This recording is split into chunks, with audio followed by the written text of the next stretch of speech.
The Right Livelihood Award is sometimes dubbed the Alternative Nobel Prize. Each year, the award honors activists and organizations working to make the world a better place. One of this year's winners is a Ukrainian woman who documents war crimes and human rights violations. Oleksandra Matviichuk is one of Ukraine's most prominent human rights defenders and chairs the Center for Civil Liberties.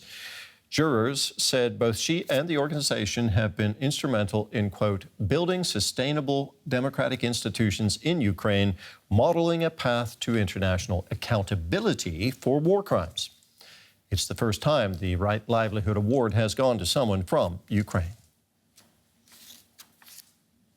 And I'm joined now by Oleksandra Matviichuk in Kiev. Thank you very much for taking time to be with us. Now, you recently investigated mass graves uncovered in Izium. That's a town that was occupied by the Russian troops. Most of the dead there were civilians. Were you surprised by what you found there? Unfortunately, we have no surprise, but we still couldn't be indifferent and to get used to such a level of atrocities. We observed the same which we see, for example, in April in Kiev region, when Russian groups were retreated from there. We also found mass graves and killed civilians. Do you think that war crimes and human rights abuses are being perpetrated systematically as a weapon of war in Ukraine? For the 7 months of Russian large-scale aggression, only our joint initiative, Tribunal for Putin, have been documented more than 19,000 episodes of war crimes. And it shows us that it's systematic and large-scale character, and Russia uses war crimes as a method of warfare. Now, Russia also says that Ukraine is perpetrating war crimes as well. Have you seen evidence of that? We have been documenting war crimes for 8 years, and we as a human rights defenders are defending human rights regardless of side. And if Ukrainian side committed war crimes, we also documented them. But here we have a tool how to push for effective investigation. When we speak about Russia, there is no possibility to stop these atrocities or to hold perpetrators to accountability. Mm-hmm. What are the biggest challenges you face in documenting the war in Ukraine?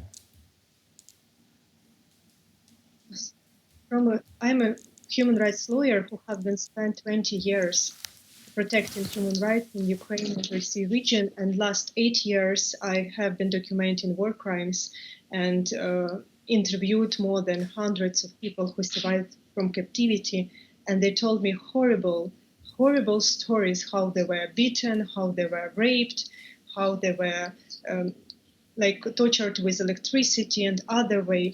But even me, professional human rights lawyer, wasn't prepared for such level of atrocities. Sometimes I feel that I'm working with a human pain, like pure human pain. Now, you've just won an award for charting a path toward international accountability for suspected war crimes in Ukraine. Do you believe those responsible will actually someday be brought to justice? We are people who not predict future. We are people who create such future which we want to see. And in future, we are struggling for is future with justice. So I myself and my colleagues will do our best to hold Russian perpetrators accountable. Oleksandra Matviichuk, human rights lawyer and head of the nonprofit organization Center for Civil Liberties. Thank you very much for talking with us. Thank you.